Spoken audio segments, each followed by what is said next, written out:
नमस्कार। आसंतु आज कर्णाटकर गोटे बहुत यूनिक पर्व विषय कथा हबा कोइलपद।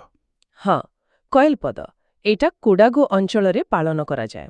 आम पाखरे कर्णाटकर कोइलपद पर्व विषय किछि तथ्य अछि तो आजिर आलोचना रे आमे चेष्टा करिबा एही पर्वर माने कोडागु संप्रदाय पई एहार महत्व कोन सेटा बुझिबा पई। निश्चय। तो देखंतु कोइलपद मूलतः गोटे अमल सरीबा परर पर्व। अमल पर्व। हाँ माने धान रोइबा काम जितेबेले सरी जाए सेतेबेले एटा पालन हुए। आउ एटा कोडागु जहाकु कुर्ग भी कहंती सेठिकार मूल बासिंदा कोढव माने पालन करंती। अच्छा। एटा गोटे प्रकारे कृषि कामर गोटे साइकेल शेष हेला बोली सूचना दिए।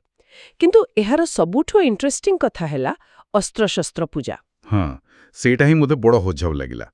गोटे अमल पर्वरे अस्त्र पूजा माने बाकी अमल पर्वठू एटा केमती अलगा कोन पई एमती करंती आम तथ्यरे किछि अछि ए विषय ना देखंतु एटा खाली गोटे देखेबा पई परंपरा नुहे एहार गभीर कारण अछि। ओ अमे जहा जानिबाकू पाइछु कोडवा संप्रदायर ना गोटे पारंपरिक योद्धा पृष्ठभूमि रहिछि।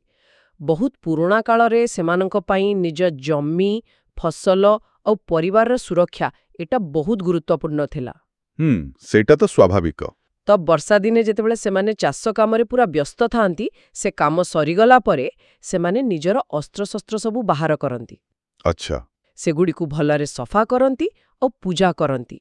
एटा गोटे संकेत जेमती की संकेत जे एबे चाष कामरू टिके विरक्ति आउ एबे समय आसीची पुणी थरे सुरक्षा कथा भाबिबार शिकार करिबार सेथि पई प्रस्तुत हेबार। वाह एटा तो बहुत इंटरेस्टिंग।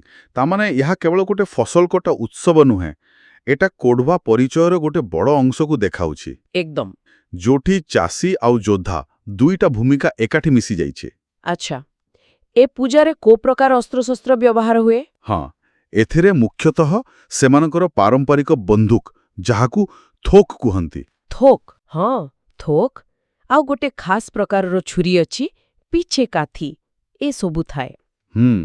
एपरिकी किछि चाष उपकरण जहा दरकार पड़िले निजकू बंचेबा पई कामरे आसी पारिबो सेगुडी कभी पूजा करा जाए बेले बेले। बुझली। आउ ए पर्व केबे पड़े? साधारणतः एटा सेप्टेम्बर मासर प्रथम सप्ताहरे पड़े। अच्छा आउ ए दिन खाली पूजा पाठ हुए ना आउ किछि विशेष कार्यक्रम भी थाए? ना ना खाली पूजा नुहे आम तथ्य कहूछि ए दिन पुरुषमानंक भितरे किछि पारंपरिक खेल प्रतियोगिता भी हुए। ओहो केमतिका खेल? जेमिति बंदूकरे निशाना लगेइबा एमिति किछि कौशल परीक्षा करा जाए। अच्छा योद्धा परंपरा सह जोड़ी ही रहिला परी। हाँ ठीक सेया एइटा गोटे सुजोग समस्तंकर मिलिमिशिबा पई आउ निज निजर पारंपरिक दक्षता देखेइबा पई। बुझिली। तेणु केल्पोध खाली चाष काम सरीबार सूचना देउनी एटा कोडभा संप्रदाय को सेमानको इतिहास तांको सुरक्षा दायित्व आउ पारंपरिक कला कौशल सहित भी जोड़ी रखुछि। माने कृषि आउ सर्जर ही मिश्रणटा ही एहाको एंती खास करूछि ना? एकदम ठीक कहिले।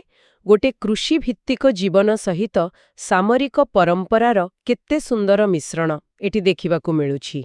गोटे संप्रदाय केमिति निजर अतीत आउ वर्तमान को गोटे पर्व भितरे बांधी रखिछि। तेबे आमे आजि जानिले जे केलेपोद हेउछि कर्नाटकर कोडागु अंचलरे कोडवा संप्रदाय पालन करुथिबा गोटे अमल परवर्ती पर्व। धान रुआ सरिला परे एहा पालन हुए आउ एहार सबुठु बड़ा कथा हेला अस्त्र-शस्त्र पूजा। हाँ जहा सेमानंकर योद्धा परंपरा आउ सांस्कृतिक परिचय सह गभीर भावे जड़ित। किंतु जानिछंती एसबु कथा सुनिला परे मो मनरे गोटे प्रश्न आसुछि। कौन? आजिकाली जुग बहुत जल्दी बदलुछि पारंपरिक जीवनशैली भी बदलुछि तो एमिति समय रे कैलपोदा भली पर्व आजि कोडवा संप्रदाय पई केते महत्व रखुछि? एटा कोन खाली गोटे पुरुणा रीतिनीति पालन करिवार कथा ना एबे भी एहा सेमानंकर सामूहिक परिचय आउ सांस्कृतिक मूल्यबोधर गोटे जीवंत प्रतीक हेई रहिछि? ए विषय आहुरी भाबिबार अछि बुधे। निश्चय एहा एक गुरुत्वपूर्ण प्रश्न। आजिर आलोचना पाई धन्यवाद।